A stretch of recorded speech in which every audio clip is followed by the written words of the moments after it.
Jadi pada hari ini tajuk kita adalah mengenai zoanthids. Zoanthids ni dia adalah dia macam coral dan sea anemone. Dia adalah marine invertebrate yang berada pada kelas Anthozoa dan berada pada phylum Cnidaria. Dia sama macam sea anemone, dia berada pada subkelas Hexacoralia, tetapi dia punya order dia adalah Zoantharia. Jadi kalau kita nak tahu zoanthids ni, orang macam certain orang dia akan panggil zoanthids ni, dia panggil sebagai zoas. Dia nama simple dia. Lepas tu zoanthids ni kita boleh dapat dekat mana-mana kawasan laut. Dia macam coral, dia punya distribution dia kat mana-mana. Lepas tu warna dia pun ada macam-macam colour. Dia ada biru, merah, kuning, pink, purple. Dia colour dia variety, ada banyak jenis. Dan zoanthid ni dia cara penjagaan dia pun sama juga macam coral, tak ada beza sangat pun. Jadi mengenai dia punya pemakanan, zoanthid dia boleh mendapatkan nutrien daripada fotosintesis yang dilakukan oleh zooxanthellae yang berada di dalam dia. Bukan dia yang lakukan fotosintesis, tetapi zooxanthellae, iaitu photosynthetic algae yang berada dalam zoanthid tersebut. Itu adalah cara yang pertama. Cara kedua dia dapatkan nutrien adalah melalui makanan dia makan sendiri. Cara dia makan adalah dia mempunyai polip juga. Polip dia ada tentacles, dan pada tentacles tersebut ataupun tangan-tangan dia terdapat kita panggil sebagai sel penyengat ataupun nematocyte, yang mana fungsi sel penyengat ni adalah bila mana ada prey datang, iaitu mangsa dia datang, dia akan menyengat.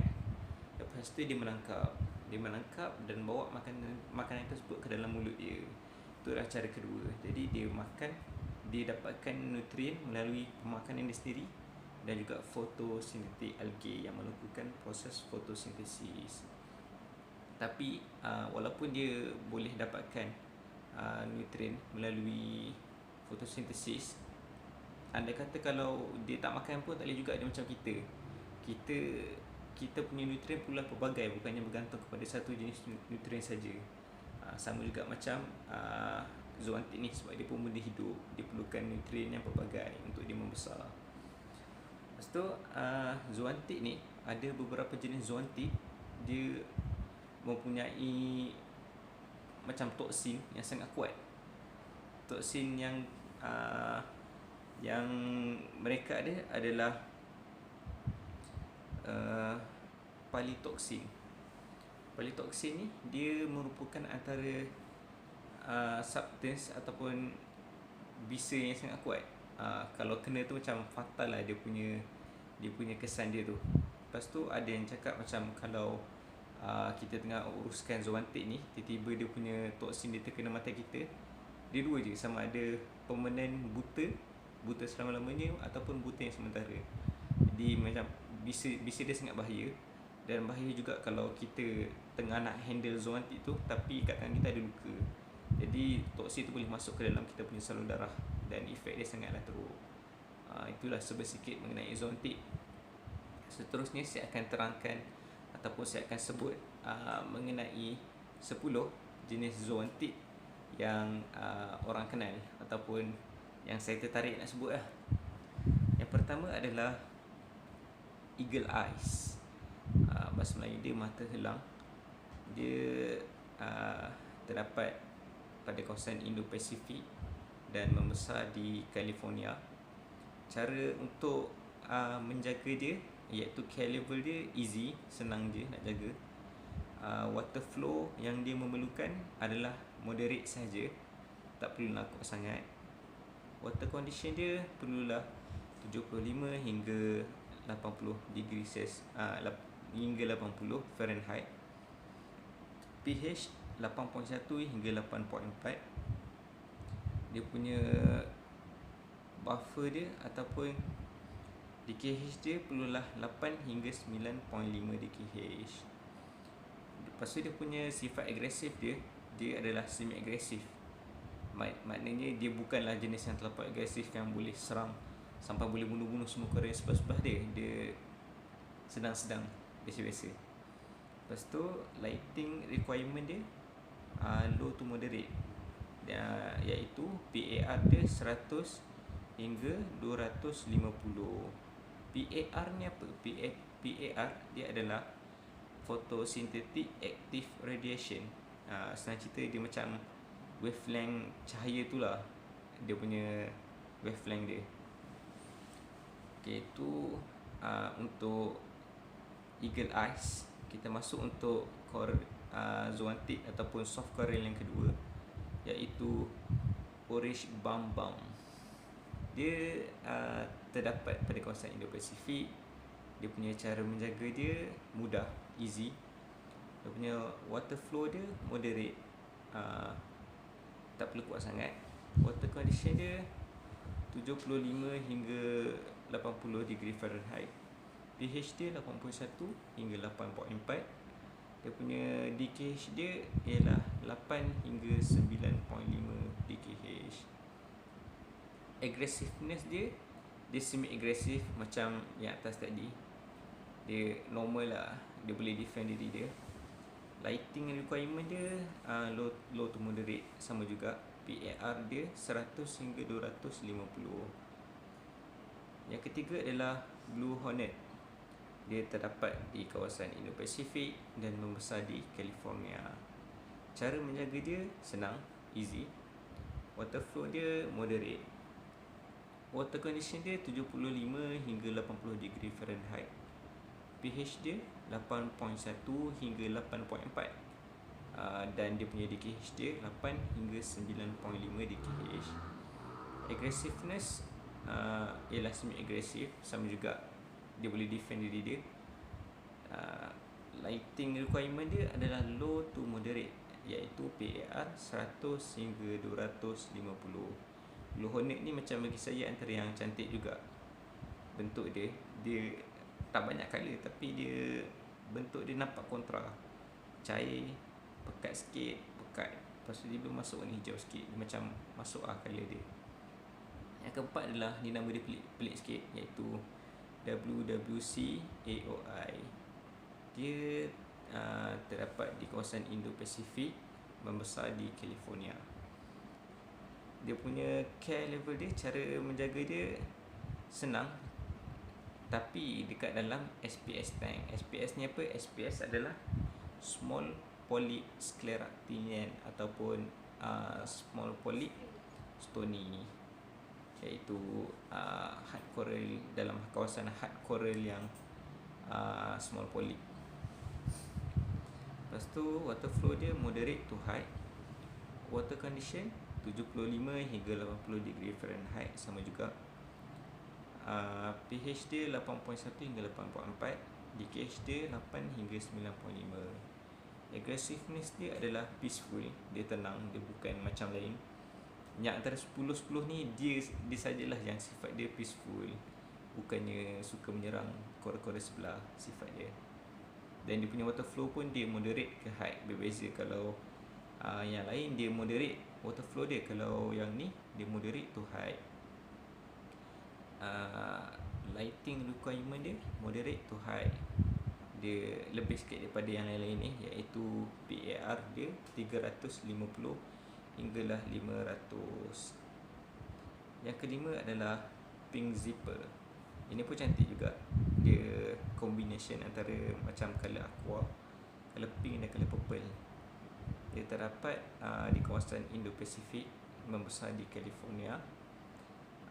Level untuk menjaga dia adalah easy, senang, sama je. Water flow moderate. Water condition 75 hinggalah 80 degree Fahrenheit. pH dia 8.1 hingga 8.4. ALK dia 8 hingga 9.5 DKH.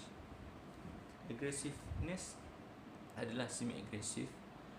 Lighting requirement dia low to moderate, iaitu PAR dia 100 hinggalah 250. Yang keenam adalah purple monster, raksasa purple. Dia terdapat di kawasan Indo-Pasifik, ataupun dia membesar dekat California, sama macam yang lain. Cara menjaga dia adalah senang, easy. Water flow dia moderate, water condition dia 75 hingga 80 degree Fahrenheit. pH dia 8.1 hinggalah 8.4 dan DKH dia adalah 8 hingga 9.5 DKH. Aggressiveness dia adalah semi-aggressive dan lighting requirements dia adalah daripada low to moderate, iaitu PAR 100 hingga 250. Yang ketujuh adalah Kentucky Bluegrass. Walaupun nama dia macam Kentucky Chicken tu, tetapi bentuk dia bukan macam ayam, tetapi macam coral. Dia terdapat di kawasan Indo-Pasifik, membesar di California. Dia level menjaga dia adalah easy. Water flow dia moderate. Water condition dia 75 hingga 80 degree Fahrenheit. pH dia adalah 8.1 hingga 8.4 dan dia punya DKH dia adalah 8 hingga 9.5 DKH. Aggressiveness dia adalah semi-aggressive, dan lighting requirements dia daripada low to moderate, iaitu PAR 100 hingga 250. Yang ke-8 adalah red purple eater, pemakan manusia merah. Dia warna merah tapi cantik juga colour dia. Dia warna merah, tiba-tiba tengah-tengah dia ada warna light hijau macam tu. Cantik. Dia terdapat di kawasan Indo-Pasifik, membesar di California. Dia care level dia adalah easy. Water flow dia moderate. Water condition dia adalah daripada 75 hinggalah 80 degree Fahrenheit. pH dia adalah 8.1 hingga 8.4 dan ALK dia adalah 8 hingga 9.5 DKH. Aggressiveness dia adalah semi-aggressive. Lighting requirements dia adalah low to moderate, iaitu PAR 100 hingga 250. Yang ke-9, yang kedua terakhir adalah Armor of God, perisai Tuhan. Tapi bentuk dia tak macam perisai pun. Tak tahu lah kenapa nama dia macam tu. Dia terdapat di kawasan Indo-Pasifik. Dia punya care level dia adalah easy. Water flow dia moderate. Water condition dia adalah 75 hingga 80 degree Fahrenheit. pH dia 8.1 hingga 8.4. ALK dia daripada 8 hingga 9.5 DKH. Aggressiveness dia adalah semi-aggressive. Lighting requirements dia adalah low to moderate, iaitu PAR 100 hingga 250. Dan yang terakhir adalah Sunny D. Dia ni pun cantik. Dia combination antara colour hijau dan kuning, jadi membuatkan tengah-tengah dia nampak terang. Dan tepi-tepi dia tu macam purple cair, purple campur kelabu macam tu. Still cantik, bentuk dia menarik. Dia Sunny D ni dia terdapat pada kawasan Indo-Pasifik. Care level dia adalah easy. Water flow dia moderate. Water condition dia adalah 75 hingga 80 degree Fahrenheit. pH dia 8.1 hingga 8.4. ALK dia 8 hingga 9.5 DKH. Aggressiveness dia adalah semi-aggressive. Lighting requirements dia adalah low to moderate, iaitu PAR 100 hingga 250. Jadi antara 10-10 ni semuanya mempunyai ciri-ciri, kriteria dan keperluan yang sama. Sebab mereka semua ni adalah zoontids yang mana sama je keperluan dia. Macam saya manusia, kawan saya manusia. Orang berbeza tapi keperluan sama. Saya makan, dia makan. Saya minum, dia minum. Sama juga. Macam tu. Jadi semua ni sama, dia senang untuk jaga. Mana kalau beginner nak jaga-jaga tu, saya boleh cadangkan 10 jenis ni macam boleh jaga lah. Sebab dia sebenarnya senang, tak susah sangat. Dia pun semi-agresif. Dia boleh pertahankan diri dia. Dia tak lemah sangat, dia tak garang sangat. Jadi senang sedang, sesuai lah nak jaga. Cuma yang bezanya adalah yang keempat, iaitu WWC AOI. Dia lah yang beza. Dia sifat dia tak agresif, sifat dia tenang. Jadi dia bukan jenis yang berlawan. Dia bukan jenis yang serang-serang. Jadi dia sesuai duduk kat kawasan SPS. But SPS ni satu, water flow dia moderate dengan high. SPS punya kawasan sama macam apa yang WWC ni perlukan. Lepas tu lagi satu, SPS ni dia bukan agresif. Dia tak agresif. Dia just gunakan untuk pertahankan diri dia saja, bukan untuk menyerang yang lain-lain. Jadi dia sesuai duduk dengan SPS. Kalau dengan LPS mungkin tak sesuai kot, sebab LPS coral ni dia garang dan dia punya penyengat dia tu kuat, jadi tak sesuai. Jadi itu je lah daripada saya. Conclusionnya, kalau nak bela, saya boleh cadangkan bela lah antara 10-10 ni, sebab semuanya senang untuk jaga. Itu saja daripada saya, 10 jenis zooantik. Sekian. Assalamualaikum.